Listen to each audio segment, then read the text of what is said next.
حضرت حاجی امداداللہ علیہ الرحمہ سے کسی نے پوچھا تو ارشاد فرمایا کہ اگر میں دنیا سے جاؤں تو اللہ پوچھے کہ کیا لے کر آئے ہو، بس یہی کہہ دوں گا لا الہ الا اللہ، سب سے باری نیکی لے گا،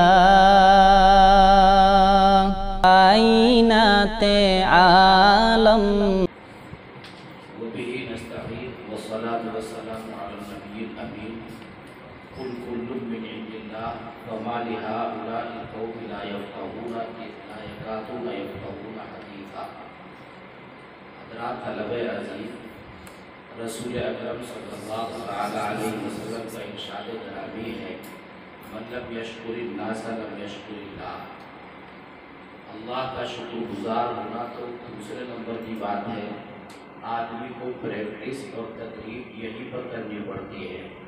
جب سامنے کوئی بات آئے اور کوئی حسن کے ساتھ آپ کے ساتھ پیش آئے، کوئی اچھا برتاؤ آپ کے ساتھ کرے، تو اس کے لیے آپ کی دل کی گہرائیوں میں کچھ جذبات ضرور منجذب ہونے چاہیے۔ اگر آپ کے دل آپ کے جذبات کو متاثر نہیں کرتا تو اس کے معنی یہ ہے کہ آپ کا دل انسانیت کے تعلق سے مردہ ہو چکا ہے، اس پر نظر ثانی کی ضرورت ہے۔ محترم مولانا نوشاد نوری صاحب، اللہ رب العزت ان کے علم و عمل میں اور اضافہ فرمائے اور ان کی صحت کی خصوصیت کے ساتھ اللہ تعالیٰ حفاظت فرمائے۔ میری سرسری سی درخواست ایسے ہی چلتے پھرتے تھی، مگر اتنا گہرا تعلق کا اظہار جس کی مجھے توقع شاید نہیں تھی، اور پورا وقت اور پوری توانائی کے ساتھ اور پورے شوق اور جذبے کے ساتھ آپ کے سامنے جو کچھ انہوں نے رکھا ہے وہ بہت سی بڑی بڑی اور مختصر اور مطول اور متوسط کتابوں کا خلاصہ ہے۔ اللہ رب العزت نے سلیقہ عطا فرمایا، صلاحیت عطا فرمائی۔ ہمارے استاد مکرم حضرت مولانا نور عالم صاحب خلیل الامینی نور اللہ مرقدہ، اللہ تعالیٰ نے ان کو یگانہ روزگار بنایا تھا۔ میں ابتدا میں تھا اور انتہا میں محترم مولانا نوشاد صاحب تھے، دونوں کے قدر مشترک وہ استاد تھے اور مربی تھے، اور قدر مشترک کچھ امور پائے بھی جاتے ہیں۔ اللہ رب العزت ان میں استحکام عطا فرمائے۔ الغرض جامعہ تو آپ ہی کا ہے، اور دارالعلوم وقف دیوبند کا ایک ادنا سا فیض ہے یا فیض کی کوئی انبوبہ ہے، تو اس قدر مشترک کے طور پر ہم تمام کی احباب آپس میں ایک دوسرے سے مل جل کر اس کی آبیاری کرتے ہیں۔ محترم تشریف لائے، جامعہ پورے طور پر آپ کے لیے کلمات تشکر نہیں بلکہ جذبات تشکر پیش کرتا ہے۔ اللہ رب العزت آپ کو اپنی شایع نشان اجر جزیل اجر بدل نعیم عطا فرمائے۔ میں کچھ عرض کرنا نہیں چاہتا، مگر آپ طلبہ عزیز ہیں اور جامعہ کے طلبہ ہو تو آپ کی تحریض کے طور پر چند باتیں عرض کیے دیتا ہوں۔ حضرت شیخ الہند علیہ الرحمہ بڑی معروف و مشہور اور دیوبند کی بنیادی شخصیت، اور کون انہیں نہیں جانتا۔ ارشاد فرمایا، انقلابات جہاں واعظ رب ہے سن لو، ہر تغیر سے صدا آتی ہے ففہم ففہم۔ عجیب و غریب صورتحال ہے، افہام و تفہیم کا سلسلہ تو بنی نوع آدم کے آغاز سے ہی ہے، مگر اس کو تکمیل اور جلا جو میسر آتی وہ امام الانبیاء جناب محمد رسول اللہ صلی اللہ تعالی علیہ وسلم سے وابستہ ہے۔ اور آپ علیہ السلام آپ کے علم کے بارے میں تو کیا کہیے، ایک طویل باب ہے اور ہمیشہ کے لیے رہنے والا ہے۔ آپ کی نگاہ نبوت جس کے اوپر پڑ گئی اس کی زندگی بدل گئی، مگر ہر ایک کے یہاں کمالات الگ الگ درجے کے ہیں اور فرق مراتب ہیں۔ یہ جو آپ فقہ کی بحث پڑھ رہے ہیں، اصول فقہ پر آپ نے محاضرہ سماعت کیا ہے، میں اس کے ذرا عموم کے ساتھ چند باتیں عرض کرتا ہوں کہ اتنے اکابر اور اہم ترین صحابہ کے درمیان بھی چند ہی صحابہ وہ ہیں جو فقیہ ہونے کی حیثیت سے، متبحر فقہ ہونے کی حیثیت سے معروف و مشہور ہیں، اور ان کی خدمات دین ایک وسیع لفظ ہے، ایمان ایک بڑا لفظ ہے، اپنے اندر بہت وسعت رکھتا ہے، مگر فقہ ایک ایسی عجیب و غریب چیز کا نام ہے کہ تمام تر دین اور دینیات کا خلاصہ اور عمل کے لیے آپ نے تعریفیں پڑھی ہیں کہ اعمال شرعیہ ہیں، عملیہ ہیں، ان کو ادلہ تفصیلیہ سے پہچاننا پڑتا ہے، اور فقہ کے معنی یوں تو عام طور پر جاننے کے یا سمجھنے کے بیان کیے جاتے ہیں، مگر امام راغب الاصفہانی علیہ الرحمہ نے حق ادا کرتے ہوئے ایک لفظ کا اضافہ فرمایا کہ عبارتوں کے ظاہر سے باطن کو سمجھتے ہوئے چلنے کا نام فقہ ہے۔ ایسا نہیں کہ کسی بھی بات کو جان لیا یا دین کی کوئی بات اس کی فہم اور بصیرت میسر آ گئی تو یہ تو ایک تعمیم ہو جائے گی اور ہر علم دین والا فقیہ اعظم کہلانے کا مستحق ہو جائے گا، مگر راغب اصفہانی نے آگے بڑھ کر کہا کہ باطن کے اندر نگاہوں کا پڑ جانا۔ ابھی مفتی صاحب ارشاد فرما رہے تھے من جہل بأہل زمانہ فہو جاہل۔ عجیب صورتحال ہے، فقیہ کو قرآن و حدیث، اجماع و قیاس اور معروف اور متداول کتب، ان تمام پر گہری نگاہ، ان کی عبارتوں کے الفاظ کے جھروں سے ان کی تہوں کے اندر اتر جانا، یہ بھی ایک طرف اس کی ذمہ داری، اور دوسری طرف آپ کا فتویٰ اصلاح کتنے پرسنٹ کرے گا اور کہاں کرے گا، افساد کہاں کرے گا اور کتنے پرسنٹ کرے گا، یہ تطبیق کے حالات پر ضروری ہے۔ ہر بات ہر جگہ کہنے کی نہیں ہوتی اور ہر انداز پر عرض کرنے کی نہیں ہوتی۔ بہرحال بات طویل ہے، دور صحابہ سے چند لوگ معروف ہوتے چلے گئے اور اللہ نے ان کے سینے کو فقہ کے لیے یا اصول بعد میں چل کر اصول فقہ کی ضرورت پیش آئی، ہماری فہم اور بصیرت وہاں تک نہیں پہنچ سکتی تھی کہ بغیر اصول اور قواعد کے براہ راست ہم استخراج مسائل پر کوئی قدرت حاصل کر پاتے، اس لیے اصول کی ضرورتیں پیش آتی چلی گئی اور قواعد کا ترتب ہوتا چلا گیا۔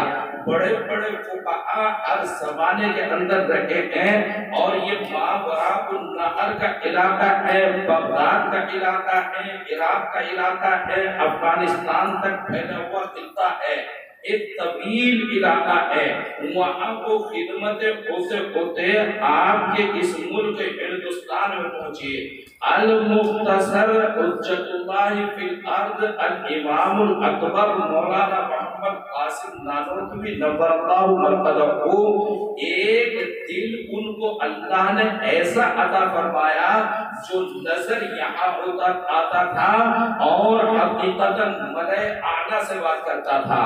عجیب و غریب صورتحال، آسمانوں سے کچھ ایسی دل کی آرزویں ٹکرائی، رحمت الہی جوش میں آئی، اور آج تم دیکھ رہے ہو کہ دیوبند ہے، ایک سے ایک شخصیت پیدا ہوئی، ایک سے ایک شخصیت۔ حضرت نانوتوی نور اللہ مرقدہ کو وہ تو رئیس الطائفہ ہے، رئیس العلماء ہے، سید العلماء ہے، سب کچھ ہے۔ ان کے اشاروں اور کارناموں اور چاہتوں اور محنتوں اور جد و جہد نتائج حضرت گنگوہی علیہ الرحمہ ساتھ ساتھ دونوں حضرت حاجی امداد اللہ مہاجر مکی نور اللہ مرقدہ بیعت و ارشاد ایک ساتھ اور ایک ساتھ رہن سہن. میں عرض یہ کر رہا ہوں کہ حضرت گنگوہی علیہ الرحمہ، حضرت ابو ایوب مفتی شاہ نواز صاحب خصوصیت کے ساتھ توجہ دیں گے. حضرت ابو ایوب انصاری رضی اللہ تعالی عنہ کے خانوادے سے تعلق رکھتے ہیں. حضرت گنگوہی علیہ الرحمہ ہے. آپ دیوبند کے اندر بہت سے علماء پیدا ہوئے اور جید الاستعداد پیدا ہوئے. ہر ایک اپنے آپ بے بدیل ہو سکتا ہے اور بے نظیر ہو سکتا ہے، مگر فقاہت کی جو جلالت شان حضرت فقیہ النفس یہ ایک لفظ انتہائی بھاری بھرکم انتہائی وزنی ہے. فقیہ النفس کا اگر واقعتاً کسی کو کوئی خطاب ملا ہے اور ملنے کا استحقاق وہ حضرت گنگوہی علیہ الرحمہ ہے. آپ کی ذکاوت کام اتنا کرتی تھی، آپ کا احساس بیدار اتنا رہتا تھا، آپ کو فراست اتنی اللہ رب العزت نے عطا فرمائی تھی کہ آپ نابینا ہونے کے باوجود اور کسی چیز کو نہ دیکھنے کے باوجود بھاگ جاتے تھے اور تاڑ جاتے تھے کہ اس کی حقیقت کیا ہے اور کہاں کون سی چیز پوشیدہ ہے. لکھا ہے حالات میں کہ حضرت مسجد کے اندر تشریف لائے، جب مسجد میں پہلا قدم رکھا تو قدم رکھتے ہوئے ساتھی سے پوچھا کہ میاں گندھک کی بو کہاں سے آ رہی ہے؟ لوگ تعجب میں گئے کہ گندھک کا تو کہاں زمانہ ہے، کون یہاں گندھک لے کر آئے گا؟ گندھک تو ایک پہاڑوں کی چیز ہے اور بڑی مشکل سے کبھی ہمارے علاقے میں کوئی دواؤں میں کارآمد کر دیتا ہو، یہاں کہاں سے گندھک آئی؟ مگر حضرت آگے بڑھتے گئے اور کہتے گئے، دریافت کرتے گئے کہ گندھک کی بو آ رہی ہے. معلوم ہوا کہ جو چراغ مسجد کے اندر تیل والا چلایا گیا وہ ماچس کی جو سیخ اور تیلی تھی وہ گندھک سے تیار کی جاتی ہے، اور جب ماچس کی تیلی مسجد کے اندر جلائی گئی اتنی وسیع جگہ ہے بو پھیل گئی ہوگی، مگر ذکاوت اس ہے کہ پھیلی ہوئی بو کتنی بھی مہین تھی اس کا احساس کر لیا. یہی صورتحال رجال سازی میں تھا، افراد اور شخصیات کی پہچان میں تھا، اور یہی عبارتوں کی گہرائی اور گہرائی میں تھا. حضرت گنگوہی علیہ الرحمہ ہے. حضرت گنگوہی علیہ الرحمہ کی محنت و جد و جہد یوں تو ایک رجال کا سلسلہ ہے.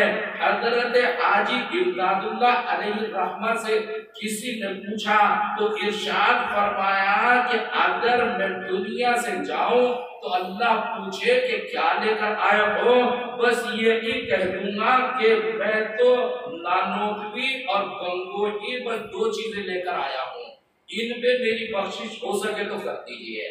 اور ارشاد فرمایا کہ جو آدمی مجھ سے کوئی تعلق رکھتا ہو لازم ہے اس کے لیے کہ ان دونوں سے تعلق رکھے، ورنہ تو گویا مجھ سے اس کی کوئی الفت اور کوئی محبت نہیں ہے.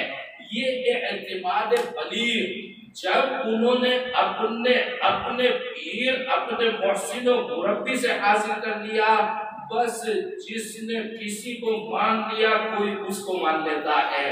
حضرت گنگوہی علیہ الرحمہ دیوبند آج تک چمک رہا ہے، روشن ہے، درخشاں ہے.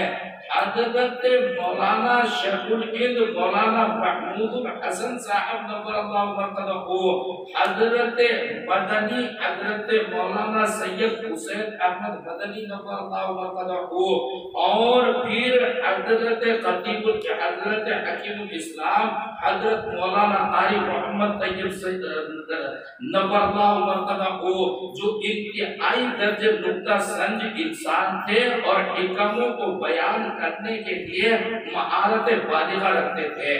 بہرحال دیوبند میں یہ شخصیات سہارنپور کی طرف جائیے تو حضرت مولانا خلیل احمد صاحب سہارنپوری محدث جلیل نور اللہ مرتضی، آگے بڑھیے تو رائے پور میں حضرت مولانا شاہ عبد الرحیم صاحب نور اللہ مرتضی، یہ تمام فیض تھا اور یہ سلسلے تلمس تھا حضرت گنگوہی علیہ الرحمہ کا۔ مجھے آپ سے یہ عرض کرنا ہے کہ اللہ تعالیٰ نے کتابیں بھی نازل فرمائی مگر شخصیات کو تقدم عطا فرمایا ہے۔ آپ کتابوں سے بھی آپ کو مفر نہیں ہو سکتا مگر شخصیات سے اگر راہ فرار آپ نے اختیار کیا آپ تم گشتہ راہ ہو جائیں گے۔ اور ہمارا تجربہ کہتا ہے کہ ہم نے بڑوں کو گمگشتہ راہ ہوتے ہوئے دیکھا ہے۔ ایک تو یہ ہے کہ آپ فقہی میدان کے اندر قدم رکھے ہوئے ہیں، صرف علم کا آپ نے بیڑا نہیں اٹھایا، آپ تفقہ کی طرف شعوری طور پر یا لاشعوری طور پر آج کل پرمپرا ہے کہ افتاء کی ڈگری لے کر مارکیٹ میں آ جاؤ، آپ نے بھی شاید لاشعوری طور پر آگے قدم بڑھا دیا ہو مگر اپنے شعور کو بیدار کرنے آپ کم از کم یہاں دیوبند میں رہتے ہوئے میں جامعہ کے لفظ سے آگے بڑھ کر عرض کرتا ہوں کہ دیوبند میں رہتے ہوئے آپ کے لیے ذرائع بہت وسیع ہیں، کھلے ہوئے ہیں۔ آپ کتابوں کا احصاء کرنے کی کوشش کیجئے، یعنی کوئی ایک ہی کتاب صحیح لیکن آپ بالاستیعاب ٹھان لیجئے کہ از اول تا آخر اس کا مطالعہ کرنا ہے اور مصادر جو متداولہ ہیں، آپ کی کتابیں جو مشہور اور اس وقت میں مروج ہیں، رد المختار شامی کی ہے، اسقفی کی عبد المختار ہے، مجلہ ہے، انقرویہ ہے، احکام عدلیہ ہے، صغیری ہے، کبیری ہے، جوہرہ نیرہ ہے، ہندیہ ہے، فلاں اور فلاں کتنی کتابیں ہیں۔ کم سے کم مراجع اور مصادر نہیں تو اس سے نیچے اتر کر مآخذ تو کم سے کم آپ کے ہاتھ لگ جائے۔ مآخذ کو بھی اگر آپ کھوتے ہوئے آگے بڑھ گئے تو پھر پچھتاوے کے علاوہ کچھ نہیں آئے گا مگر یہ سب کچھ کب میسر آئے گا؟ یہ جو حضرت گنگوہی علیہ الرحمہ کا میں ذکر کر رہا ہوں اور پھر یہ نہیں کہ چراغ بجھ گیا تو بجھ گیا، نہیں روشنیاں پھیلاتا ہوا چلا گیا ہے۔ اور اس کے بعد ایک سلسلہ ہے، حضرت مفتی عزیز الرحمن صاحب العثمانی، حضرت مفتی شفیع صاحب دیوبندی، حضرت مفتی سعود صاحب بھاگلپوری، حضرت مفتی مہدی حسن صاحب شاہجہاں پوری، حضرت مفتی محمود حسن صاحب گنگوہی، حضرت مفتی اعظم مفتی سید احمد علی سعید صاحب بجنوری نور اللہ مرتضیٰ۔ لیکن یہ سب آبیاری کیسے ہوتی ہے؟ آپ پہ ہاتھ رکھ کے کچھ ملنے والا نہیں۔ میں نے ابتدائی الفاظ میں آپ سے عرض کیا تھا، غالباً حضرت سیدنا علی رضی اللہ تعالی عنہ کی طرف منسوب ہے کہ العلم لا یعطیک بعضہ حتی تعطی کل، جہد مسلسل ہے اور اس باغیچے کی اور دبستان کی تسلسل کے ساتھ آبیاری ہے۔ یوں بھی کوئی باغیچہ تیار نہیں ہوتا، بہت کچھ قربانیاں دینی پڑتی ہے، نہ شخصیتیں بنتی ہیں، نہ کتب وجود میں آتی ہیں، نہ نجات سازی ہوتی ہے اگر جانبین کی عظمت اور اس کا تقدس اور اس کا احترام اگر آپ کے قبضے میں نہ ہو۔ اگر آپ نے اس کو قبضے میں لیا ہوگا، آپ کے ماضی کی جو تاریخ ہے تقدس سے وابستہ ہے، احترام سے وابستہ ہے، عظمت سے وابستہ ہے۔ آئے بشار کہے رخ فردا لے کر، اب ڈھونڈ انہیں چراغ رخ زیبا لے کر، عجیب و غریب صورتحال ہیں وہ ڈھونڈے ہم میسر نہیں آتے. اگر آپ چاہتے ہیں تو آپ کو بھی اس جوہد مسلسل میں آگے بڑھنا پڑے گا.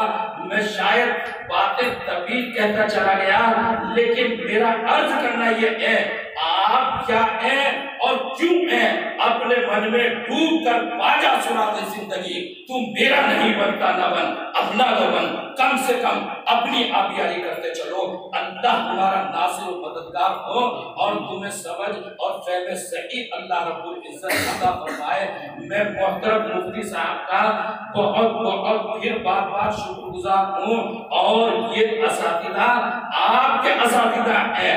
آپ کیا کہیے ان کو جوان العمر کہیے یا ابتدائی منزلوں کو طے کرنے والا کہیے مگر ہم نے ان کے اوپر اعتماد کیا ہے. انشاءاللہ خداوند قدوس اس اعتماد کو کبھی ضائع نہیں کریں گے. اس دیوبند کی نسبت سے مجھے یقین ہے اور مجھے توقع ہے کہ انشاءاللہ آپ ان کی نسبتوں سے یہ تو بام عروج پر پہنچے ہیں اور انشاءاللہ بالیقین پہنچیں گے مگر آپ کو بھی اللہ رب العزت محروم نہیں فرمائے گا. میں اردو میں سادے جملوں میں کہا کرتا ہوں مانتے کا پیر ہے ایک آدمی کروڑ پتی ہے مجھے اس سے 2 پیسے میسر نہیں ہوا کرے وہ منبع علم و عمل لیکن مجھے اس سے کوئی وابستگی اور کوئی اکتساب فیض نہیں حاصل ہو میسر آیا تو پھر میرے لیے کیا ہے. ایک وہ جو چند عبارتیں یاد کرنے کے لیے یاد کرانے کے لیے ہمارے ساتھ محنت و جد و جہد میں لگا ہوا ہے وہ ہمارے لیے کارآمد ہے اور وہی علامت الدہر ہے جس کے ہاتھ میں ہاتھ دے دیا. اگر اس کو آخری درجے میں تسلیم کر دیا تو آپ کی زندگی بن سکتی ہے. جامعہ ہے آپ ہیں اور دیوبند کا وسیع میدان ہے. اللہ رب العزت آپ کی مدد فرمائے اور آپ کو کم از کم اللہ اتنا علم عطا فرمائے اتنا تدین اور اتنے شخصیات سے نسبت عطا فرمائے کہ آپ کسی موڑ پر نامراد اور ناکام نظر نہ آئے. اللہ رب العزت ناصر و مددگار ہو.